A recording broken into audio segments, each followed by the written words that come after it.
আলাইকুম world technology tips channel থেকে সকলকে স্বাগত এবং শুভেচ্ছা।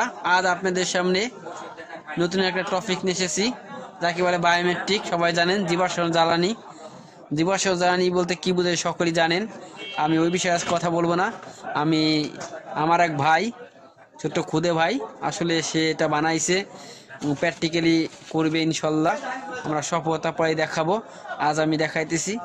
দেখছেন আমরা একটা টিউব নিয়েছি বা বোতল, যেটা বলে তেলের বোতল। দেখছেন আমরা কি করছি, এখানে একটা ইনলেট দিয়েছি, অর্থাৎ ইনলেটের সাহায্যে আমরা এখানে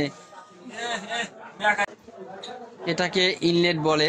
অর্থাৎ এটা দিয়ে আমরা যে ময়লাটা দিব, অর্থাৎ গোবর বা অন্য যাই পচা গলা এটা দিতে হবে, ঠিক আছে। আর এটাকে পুরোটাই বল ডাইজেস্টার। যাই হোক, আমরা একটা বোতলই বলতেছি বোঝাবার জন্য, ঠিক আছে। আর এটাকে বলে আউটপুট, আবার অনেক এটা ইনপুটও বলে। অর্থাৎ এখান দিয়ে আমরা ময়লাটা দিব, এখানে আমাদের কাজটা শেষ হয়ে যাওয়ার পর এখান দিয়ে দেখছেন আউটপুট হয়ে বেরিয়ে যাবে।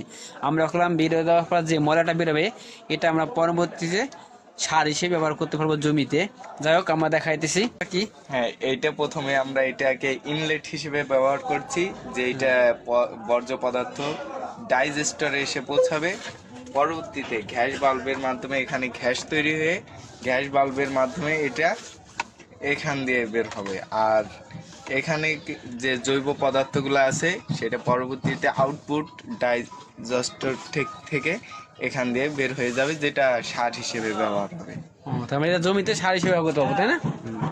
তাকে আমার ভাইয়ের জন্য সবাই দোয়া করবেন, ইনশাল্লাহ তার যে বৈজ্ঞানিক গবেষণাটা আল্লাহ দিনে সফল করে, ঠিক আছে। আজ এ পর্যন্ত। পরবর্তীতে আসবো আমার ভাই সাকসেস হওয়ার পরে কিভাবে কি করে, কিভাবে আমরা রান্না করতে পারি, কিভাবে কি করতে পারি, এটা আমরা বড় শখ করে দেখাবো। আজ এ পর্যন্তই। আসসালামু আলাইকুম। পরবর্তী কোনো নতুন কোনো ভিডিও নিয়ে দেখা হবে। ওয়ার্ল্ড টেকনোলজি টিভির সাথে থাকবেন। আজ এ পর্যন্ত। আসসালামু আলাইকুম।